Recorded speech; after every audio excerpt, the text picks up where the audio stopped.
शिक्षक दिवस जो है हमें विश्व गुरु ऐसे ही नहीं कहा जाता है। सर्वपल्ली डॉक्टर राधाकृष्णन एक विलक्षण प्रतिभा के धनी थे। वो आज ही के दिन 5 सितंबर 1888 को तमिलनाडु के एक छोटे से गांव में जन्म लिए थे।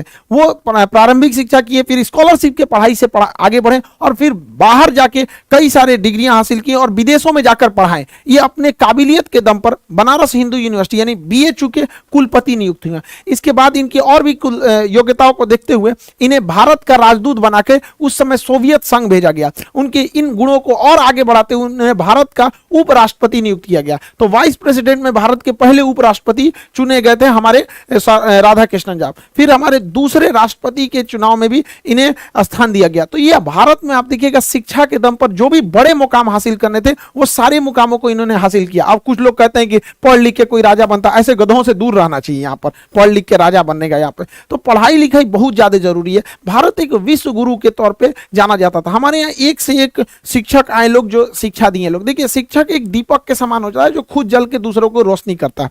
शिक्षक का काम होता है दूसरों को मार्गदर्शित देना। वो अपने शिक्षक और सड़क खुद अपने जगह पे रहते हैं, दूसरों को मंजिल तक पहुंचाते हैं। शिक्षक एक ऐसा चीज होता है जो हारना पसंद करता है अपने विद्यार्थियों से। एक बार मेरे साथ हुआ, एक मेरा स्टूडेंट था, बहुत शरारती बहुत ज्यादा था। उसका सिलेक्शन हो गया और उसका शौक था कि उसको मतलब अधिकारी बनना, तो DSP हो गया था।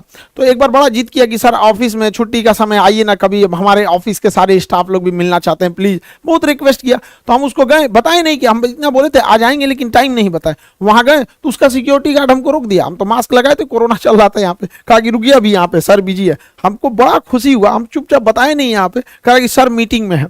हम क्या अच्छा रुको। तो हमने उसको कॉल किया कि कहाँ हो, तो कह रहे सर ऑफिस में है। हमें बाहर खड़े, दौड़ा आया और उसको कहा कि तुम सर हमारे खान सर। तो कह रहे तो उसने भी पहचान लिया। हम कहे कि देखो बहुत अच्छा बात है कि इसने अपनी जिम्मेदारी बहुत अच्छे से निभाई है।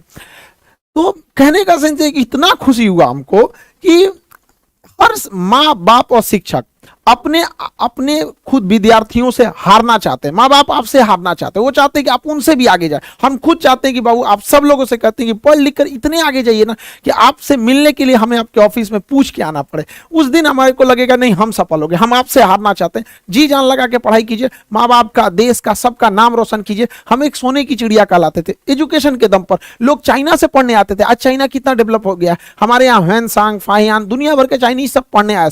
विदेशी लुटेरे आए थे तो हमारे यहाँ लूटने के लिए। इसका मतलब हमारे पास कुछ था। ऐसे कोई श्रीलंका में डकैती करने जाएगा, सोचो है ये नहीं है वहां पे, जो बताता है कि हमारे यहाँ कुछ था तो लूट के ले गए। हमें वापस इस चीज को भरना है। आज के समय शिक्षा से हम इसे भर सकते हैं। हमारी सबसे पहली जो टीचर होती है वो हमारी माँ होती है। हालांकि जिंदगी में बहुत सारी चीजें होती हैं, टूटा दिल, खाली जेब, भूखा पेट, ये सब भी बहुत बड़े टीचर होते हैं। ये सब जो जीवन में लेसन देंगे वो कोई नहीं देता। हमारी पहली जो टीचर होती है हमारी माँ होती है। माँ देखिएगा बच्चे को अक्सर कमर पे रखती है और कमर पे लेके घूमती है। इससे क्या है कि वो बच्चे को तकलीफ देना नहीं चाहती। कमर पे बैठेगा लड़का तो उसको आराम होगा और वो वहीं तक देख सकता है जहां माँ देख सकती है, क्योंकि कमर पे बैठने के बाद लगभग दोनों की निगाहें सेम होती है।